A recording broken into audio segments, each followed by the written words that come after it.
technically financially free now. Yes. Yeah. Because your net rent roll per month after cost must be around about 10 grand or something. Yeah, it's not far off that. Yeah.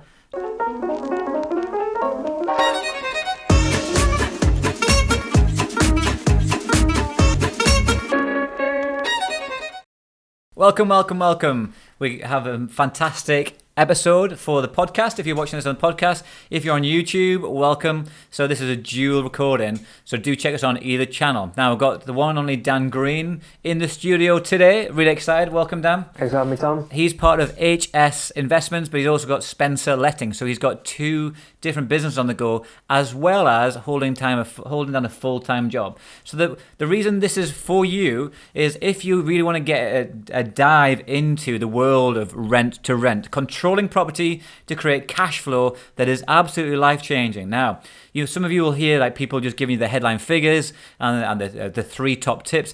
This episode is actually going to be a dive into the world of rent to rent, the challenges, the pros, the successes, why we do it, and why maybe you should consider doing it as part of your property strategy and journey, because I think this rocks. It's changed my life. Has it been life-changing for you? It's changed our life as well. So what you can expect in this episode is how Dan got started, how I got started, how we've tried to leverage people's properties like landlords, agents, how we've used other people's money, how we've raised money, how we've refurbed, all the way through to systemizing and scale so we have our time back. So I spend 35 minutes in my rent-to-rent business. We have over 120 units. Dan has 80 units live right now and scaling more.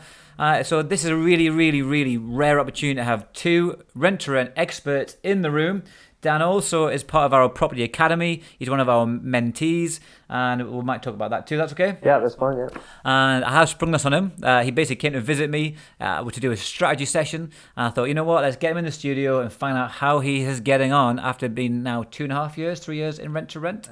2 years. 2 years. So I've been doing rent-to-rent 3 years and property for 12 years, just to get in a position. So anyway, welcome, Dan. This is more about you than me, but it's more about the viewers and the people listening as well, to get maximum value.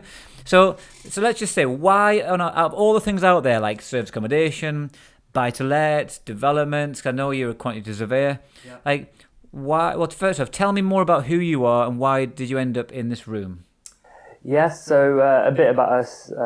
Like I said, director of HS Investments, which is our investment company, and Spencer Lettings. We started about 2 years ago, wanted to get into property, but obviously found, as many people will find out, we didn't know about raising finance then, needing large amounts of cash. We were at a stage in our lives where we couldn't necessarily borrow, so we kind of found rent to rent and we've kind of worked our way from there, really. Yeah, so what I love about rent to rent, this is one great thing to start with, is it doesn't take into account your history. So, for example, some of you may be watching this and you have CCJs or bad credit, or you maybe have not necessarily have access to good money right now because you don't know how to raise finance, or you're from a poor network. Rent to rent doesn't have to do any of those checks. It enables you to have a fresh, clean slate as long as you're ethically and morally sound, because you can start with hardly any cash. Am I right, Dan? Yes. So I started this part of the process using around about £2,000, and I'll share more of my story later. But I used just a couple of grand to get started, and that sounds like a lot of money to some people. But just think about it: if you had to find £2,000 to lean on, and you knew you're going to get the return. If you knew you're going to put that £2,000 into a property and you're going to get £1,000 passive income per month for like 3 to 6 years, would you consider doing it? Yeah. So you started with rent to rent. So did you just wing it? Tell us about how did you end up getting your first one? Yeah. So we've kind of, like many people in property, we've kind of always been interested in property, and we've kind of been through an evolution. We've been on some training courses. We got the investment information to get us started from there, in terms of contracts and everything like that, and how we find the deals. So we managed to get one. It was quite a tired property. Landlord had rented it to students previously, had missed the window. We ended up refurbishing the property ourselves because we didn't have any money at that point. We did all the painting. We ripped out the bathroom because it was really bad, and we did everything really. It was around Christmas time 2 years ago. So what kind of house was it? Victorian, modern? Yeah, so it was a big Victorian terraced house. Was it already a house of multiple occupancy? It was, yeah. It just hadn't been done very well. So we had 3 rooms upstairs and 2 rooms downstairs, and then we converted the kitchen into a lounge cum kitchen, which make it really nice and sociable. Okay, so how much money went into that one? We didn't, in terms of the initial one, we didn't have much money as discussed first, so we kind of, it was a couple of thousand. Okay, so a couple of thousand in, and then you did a lot of the graft yourself. Yeah. And then, so what is your net? So by the way, net means after you've paid all your bills for like the house and the rent, what are you left with in your pocket typically per month? Around £950 in that house. Okay, and how many years you got that one for? 3 years. Okay, so let's just pause there for a minute. So with rent to rent, you rent a property, and then you turn the rooms into individual rentable rooms. So you might have 4, you might have 3. I don't reckon 3 is a good number, but some people out there do it. My minimums are 4, 5, 6.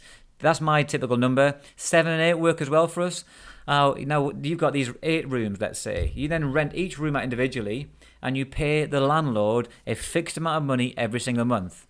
So because they're not running it as a multiple occupancy, because you've got 8 people living there, or 6 or 4, you then pay the landlord, you pay some bills, and you do some wear and tear, and then you manage that property on their behalf, and then you're left with some profit. You could even outsource the management. How cool is that? So you could have even more of your time. So you ultimately now have cash flow coming in. Now, the thing is, for me, property is the best way to get near passive income, because people will always need to rent. When there's a downturn in the market, you get more renters. When there's an upturn in the market, people still rent, but the house prices will go up, and that's why eventually you'll be buying assets, won't you, Dan? Yes, we're moving to that very soon. But I not only do rent to rent, I am doing purchasing all the time. So we're doing commercial purchases, we're doing commercial to resi, we're buying HMOs, we're doing single lets. So for me, rent to rent is just a great starting point for a lot of people who have not much access to cash. So let's just recap. You control a house, you then rent the rooms out individually, you create some profit. Now you have a rent to rent for 3 to 6 years. Imagine what that would be doing for you if you knew you had that cash flow for that amount of time. So how long did it take you to find your first one, Dan? About a month. Yeah. In all honesty, we dilly-dallied too much. We overanalyzed, which has been a fault of mine in the past. This one was a direct to vendor. We actually... No, it's direct to vendor, by the way, just for the people who are listening or watching. He's not spoken to the agent, he's actually speaking to the landlord direct. Yeah, sorry, yeah. So we spoke to the landlord direct, because obviously we could see his pains. The house was empty. We couldn't let it, so we stepped in. We took it off him, and he's been brilliant ever since. He loves it. Okay, cool. And so, how did you find managing property yourself? Was that something that's been okay? Yeah, I think my advice would be make sure you kind of get the systems in place to start with. Get the right property management systems, ensuring all your contracts are signed that way and everything. Because it speeds up the time, freeing up your time to find more properties and things like that. Interesting. So yeah, systems. We'll come to that later on, I think, as well. So ultimately, you can choose whether to manage the properties yourself or outsource the management. Both Dan and myself have property management companies. The benefit, I think, of having that, if you don't mind having another business, is 1, well, it's good for tax management. 2, you then can make sure the properties that you either own or control are well managed, because that basically is your passive income. So we have a great team. I absolutely think they're an awesome team and value them immensely. And I just make sure that we have a maximum of 5% voids each month. So a lot of people who don't know or don't have the right education have higher voids. That means empty rooms, whereas we hardly ever have more than 5%, and most of the time we're full. So that means that every month we have more profit, and which I can spend on reinvesting and also have a quality life. So, how many properties then? So you've been doing 2.5 years now. Yeah. How many units do you have now? Currently have 80 units. Okay, each one bringing rent in? Yes. Yeah, fantastic. And you've managed to do this with a full-time job. Yeah. Who else is in your business? My father's in the business as well, Okay, Neil. that's nice. So imagine if you're thinking about going into business, what's it like working with somebody of your family member? Stressful at times. Yeah. I think we're more similar in ways and opposite in ways. But at the end of the day, we all pull through to make sure it's done. We were in a stage where we've grown so rapidly, so we're now putting in the structured systems to, to grow again, and with the help of Tom, we're doing that in our business. Yeah, okay. When you say helping me, is it in a mentoring capacity, you mean? Yes. Yeah, fine.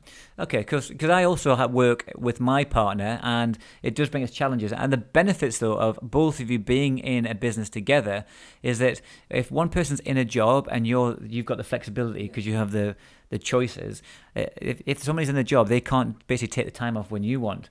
So the benefit of both people being in the same business is it means that if you decide, it's really sunny today, we're going to go out and take the dog at the beach, you can. Or if you want to take a holiday somewhere, you don't have to put in a request in 6 weeks. I think it gives you more flexibility in terms of, you can live life in your terms, it's not 9 to 5, and things like that. Yeah, well, so at the minute, Dan, you are in a job. Yes. But that's because you choose to be. You don't have to because you're technically financially free now. Yes. Yeah. Because your net rent roll per month after cost must be around about 10 grand or something. Yeah, it's not far off that. Yeah. So imagine that 10 grand a month from a business, and he also works full time. It's amazing. Like you do realize how people watching this might think, oh, wow, how old are you? 25. 25. You've got great cash flow coming in. Tell us about what job you do. I'm a quantity surveyor for a large construction company. Yeah. So we build anything from small houses up to large, big schemes. So I'm currently working on a massive scheme to deliver some students. What's massive? Around 150 million. Wow. So it will deliver 1,200 student beds, a new teacher and learning facility, a new car park. And it's all being phased in different times. So, what an exciting project to be on. Yes, really, it's going to change the skyline of Leicester, where it's going. What's been some of the challenges of trying to run a rent-to-rent portfolio and have a job full time? I think sometimes in the earlier stages when we were starting out, it was trying to find the time to do the viewings, to do the marketing, showing the tenants the rooms, doing it ourselves when we started. So it was a case of my dad would do his bit because he was working at the start as well. He was in a full-time job, and through rent-to-rent we've been able to get him out of that. And then it was kind of like finding the time really to get it done. But once we got past the first few, we started getting better at it. It was getting easier. We're bringing on staff to help. We're bringing on new systems. So you're leveraging, yeah? Yeah. So now our time in one sense is less in the business. We're leveraging that. To enable us to scale more. Yeah. So the key thing for me is anybody can do rent to rent if you have the right mindset and you follow the right systems. But a lot of people can end up creating another job for themselves because ultimately you've got these tenants, they need support, you've got properties that you need to look after, and without the actual systems and the right mindset, you can start doing everything yourself, and because you think you're saving money. Now, I think that's a really poor model. That's not an investor or a wealthy model, because the way I think, and I encourage you to do, Dan, is you need to bring in a team to leverage them so you can be strategic, so you can find more deals, find more money so you can scale. If Dan's fixing light bulbs, being called out because of a leaking tap at 2 a.m., then that causes stress, hassle, and who wants another job like that? No. Definitely not. In the early stages, we were the handyman, we were the tenant viewer, we were the painter. I remember your dad, who's this business partner, even got he did something called a PAT test qualification, so he could go and PAT test, thinking he was saving money. And I remember when we first started mentoring you, I was going, you're PAT testing your own equipment. How much does it cost to PAT test? Oh, next to nothing. Yeah, 50 quid, 35 quid. Is that a good return on your investment of time? I think we were so stuck in that one mindset, we had to do it all ourselves to save the money, because we've got to watch the pennies and the pounds will follow, and then kind of as the company's grown, we're like, there's only so many hours in the day, we physically couldn't cope, we're getting lots of tenant inquiries and tenants wanted to view at different times, so we've had to kind of adapt and grow that business to suit. Yeah, so let's just get this right. You are now so with rent to rent, you're controlling properties, you're working with direct to vendor, you're working with agents, and so you're basically you're helping local companies house their employees in these properties. You might do students, you might do professionals, you might do boutique. It doesn't really matter. You just need to know what tenants will want to live in your house shares. You make them look really nice. You provide a great quality product and service, like any business model. And if you over-deliver on expectation, you fill them with the right kind of tenants, then it's an amazing, easy way to start a business, even if you only have a few hours a week. So some of our Academy members are doing it just with 5 to 10 hours a week with other businesses and jobs on the go. Like Dan, he absolutely works long hours in your business. Yes. So, Dan, you did a couple of years with another property company. Yep. How many properties did you get in those 2 years? Yeah, so if I'll just recap a bit to give them a bit more of an insight. So we did some basic training on rent to rent, so we got the fundamentals. We then kind of went on their mentorship, as you could call it, and we managed to secure four deals from that. Over 2 years. Yeah, and it was very much a case, because it was like we got a property, we refurbed it. All yourself. Yeah, we got another property, we were heavily involved again. Managing it yourself. Yeah, we were, and we find you do one property and we'd be that tired, we'd wait again, get another one, and we kind of plodded along from there. Yeah. And that's kind of, we got to a point where we got 4. No, so that's good, because a lot of people, the first one's always the hardest. You got 4, we got to 4, and I was kind of like, I think I said to my dad, I was like, I can't carry on. I was like doing it like this. I was like, there's got to be another way. There's got to be another way. And I think you saw one of my videos. Yes, yeah. And you went, who's this character? Yes, I think it popped up on my Instagram, and I was like, yeah. Tom Heaney, who's Tom Heaney? Yeah. So you did a bit of stalking, Yeah. and to make sure that what I'm saying is genuine, and what we are doing, because a lot of people out there will pretend that they're doing rent to rent, or they'll say they're a property mentor doing rent to rent, and it turns out they've only got 2 rent to rents, and now I think it's unfortunately it's that type of industry we're in. There's a lot of sharks out there. People talk the talk, but they don't actually do it. Yeah. Which is and people are parting with their hard-earned money, and they're being disappointed, which is unfortunate. So yeah, if you're thinking about getting some education or having mentoring, just do your due diligence, do your checks. So the people who are saying what they're saying, is it really truthful, and do they have the credibility and the experience to back it up? Because a lot of people see it as an easy way to get some cash where they offer mentoring. So what made you then decide to come and join us at Christmas 2018?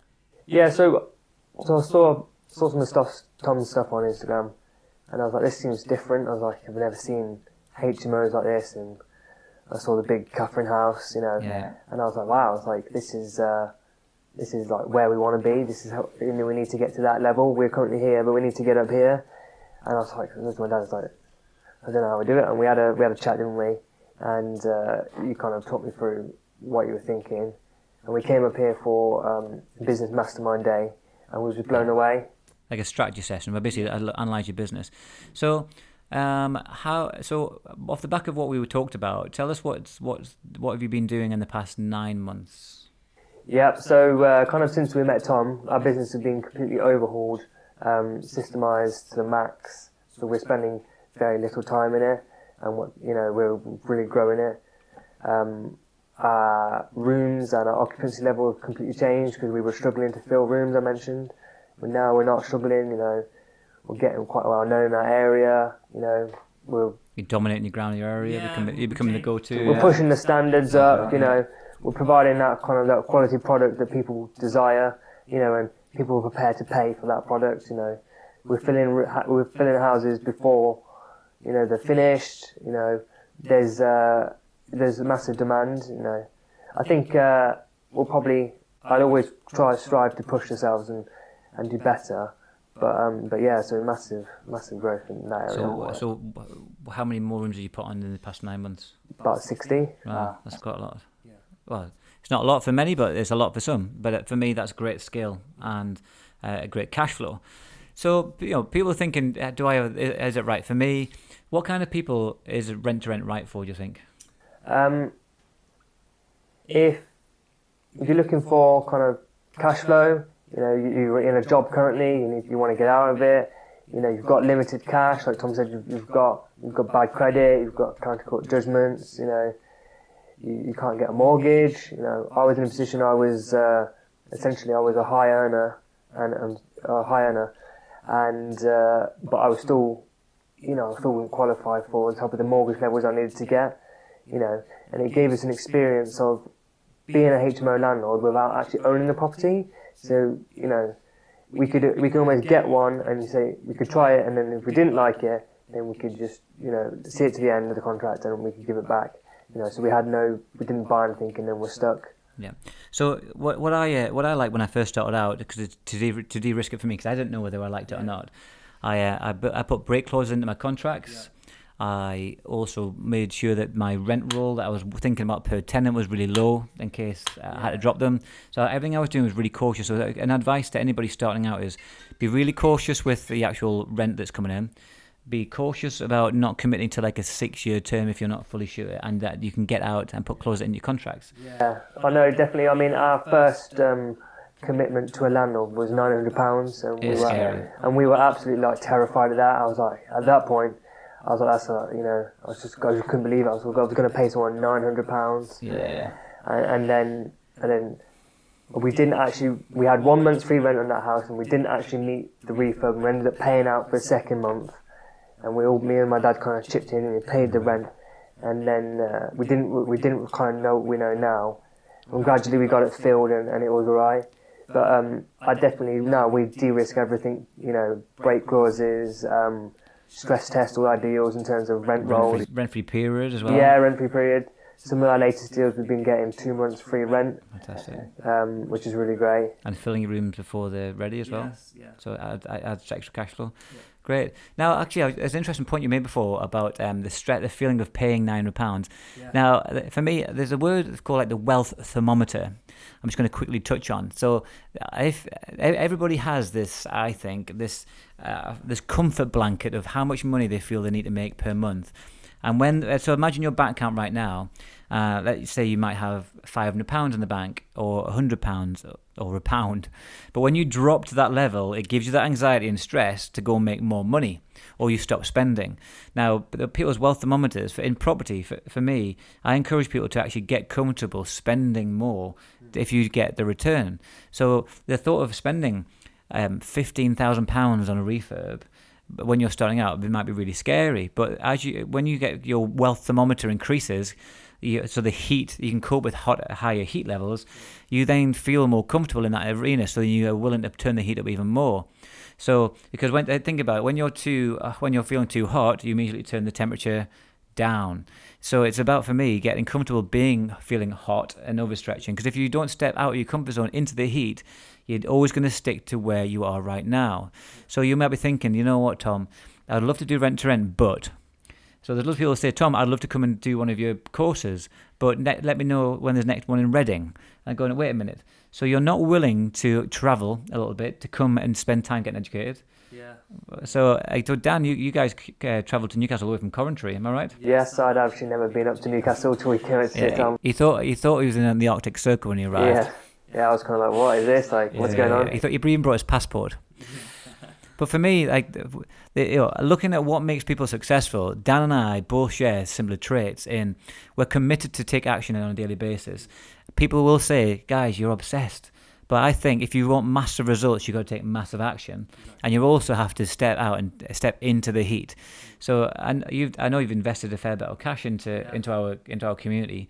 Yeah. And so I feel massively humbled that he's willing to put your life savings into our academy. So I then have a duty to make sure that I help you move along to get the results that you want. Yeah, I think we talked about that wealth thermostat, and it was a lot of money for us, but we kind of knew it was something we needed to commit to, because in one sense it drove us more. We didn't have any choice. We had to make it work. Yeah. So do you think you've got the return on investment? Oh, 100%. Got it. Returned it within our first deal. Yeah. And how come?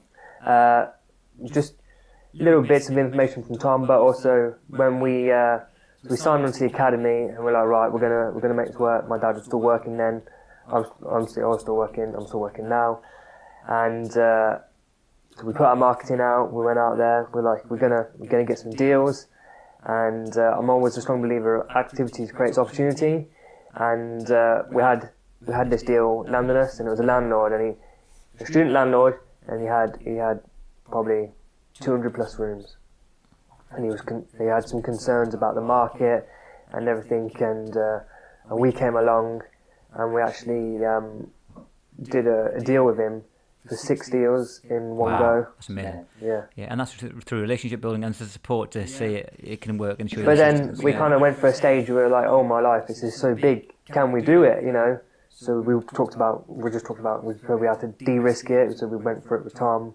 We had to stress test it. We went through all that, and here we are now on the other side. All of the rooms let. Wow, amazing, well done. Yeah. So you said, I like that word you said. You said something about action.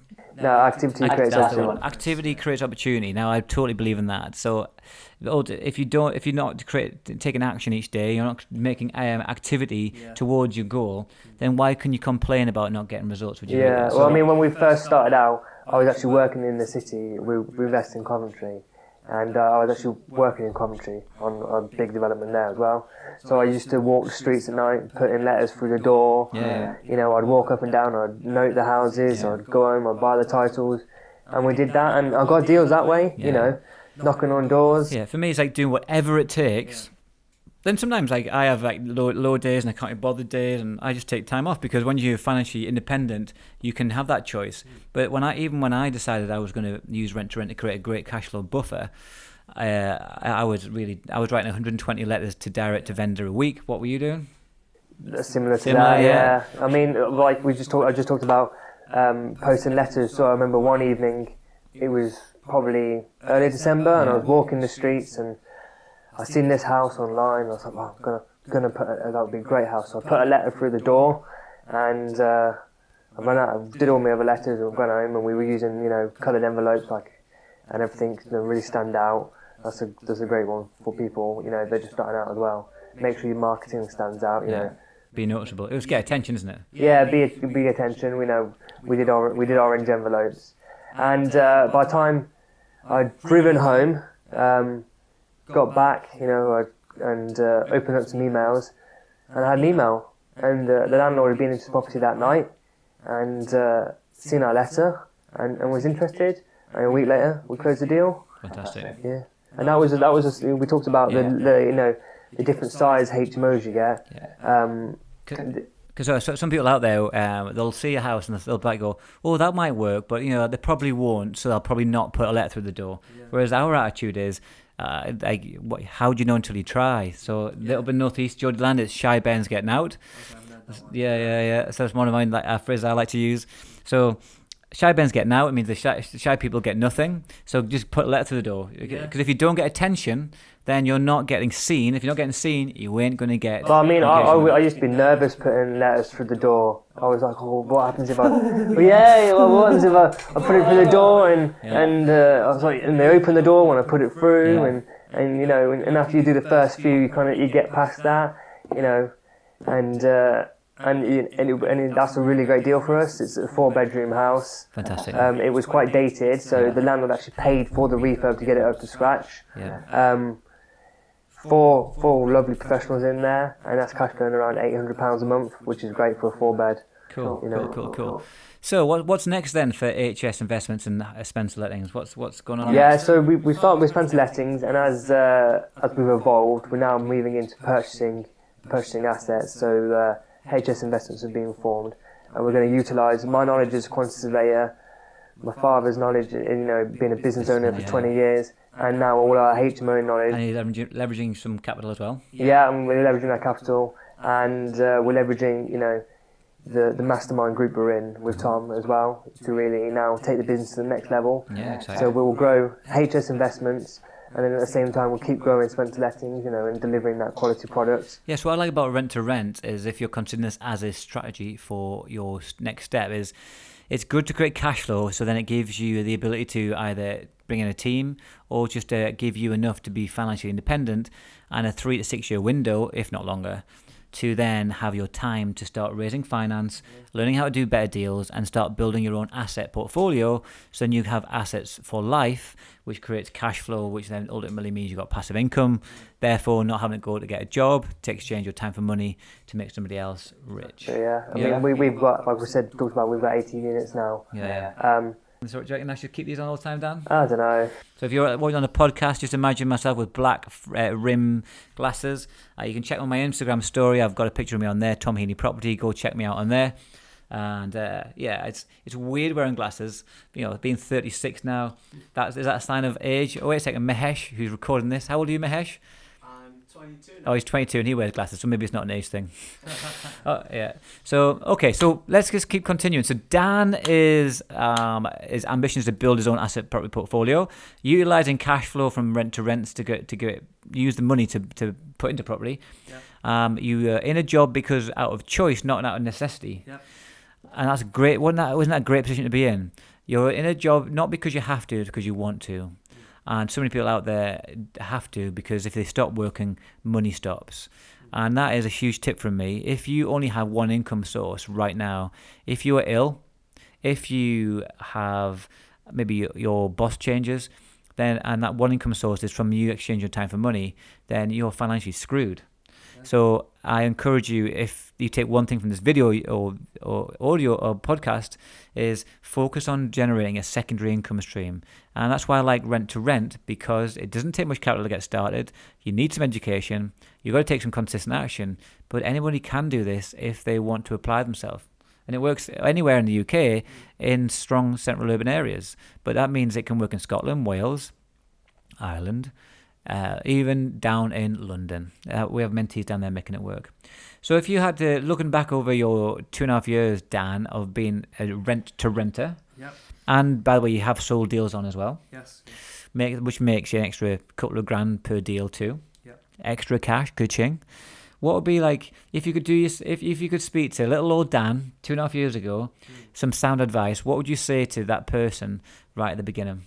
I think trust myself more. Yeah. When we first started, we did have some underlying education, but I always doubted myself. So I turned deals away because I wasn't sure of the area. I used to overanalyze. So it would be get the sound knowledge and then trust in the knowledge. I think that would be my advice to someone if you're starting out. So get the knowledge. Yeah. Definitely. And if they're starting out, where can they get knowledge from? I think the Tom Heaney YouTube channel now has got some great content on it. Yeah, so Tom Heaney Property. Yeah. There's numerous books out there. Do you think you can get all the education off online and in books? No. I think you're limited to what you can get. I think you can get some great advice from some great people, but I think you can also get some bad advice from some not so great people. Yeah, because when you're in a Facebook group, you go, "Has anybody got an opinion on this?" Everybody's willing to cast their opinion, regardless of what background they've got or experience they've got. Everybody becomes an expert, even though they have no knowledge about it, don't they? So you can then sometimes I've been left feeling more overwhelmed. Yeah. Is this right? Is this right? Yeah, what should I do? What should I do? And then you end up don't do anything, or you're back to square one, or what you do is not actually right. Yeah. So if the people watching this now, they were looking to get their first deal and they were hungry, and like, just one tip to get better results from deal sourcing. One tip to give them better results. Consistently market, but don't just limit it to one marketing stream. Yes, that's important. So that's just a great business tip for anybody, is if you have one marketing approach and ultimately it dries up or it doesn't work, you get no leads. The whole point of marketing is to get attention and generate leads. So having multiple marketing streams, so direct to vendor, agents, even you were down to putting letters through the doors that you physically want to. Knocking on the doors, all types of stuff. Land registry, that's a great one. Fantastic. Yeah, there's numerous ways. So it's just, we just talked about it, I think, and it's that activity. Having that activity creates those opportunities, You can't sit at home on your sofa and the deals won't come to you, They won't, You've got to be out there consistently taking action, and if you do that and they have the knowledge, then they'll come, So let's just recap. I think then people are watching this on either YouTube or on the podcast, reflect on what your wealth thermometer is. If you whinge about the fact you've lost 50 quid and that you feel really stressed about that, then you're going to really feel stressed about paying rent £900 to a landlord. But if you get comfortable being uncomfortable, and you'll get used to paying out money to get a return, the the best investment is in yourself, because you need knowledge. And Dan's saying, if you could speak to little old Dan, starting out, he says, believe in the knowledge, get more knowledge, because knowledge is money, it's power. And the second thing, off the back of that, is then take consistent action at getting attention in marketing over a period of time, and believe in yourself with the support around you to get better results. And build passive income streams, because if you've got one income stream, then you're screwed if the wind changes for you right now. And build your network of people who are like-minded, and avoid the naysayers. So if you had one final thing to say to the people who are watching or listening, why should they choose rent-to-rent HMOs as a hot strategy? There's many different strategies out there, but people are always going to need places to live. So if you deliver that product at the right price point, they're always going to be filled, and it will just be consistent cash flow, just nice steady cash flow every month, and it's great. And the more deals you do, the more it compounds and so forth.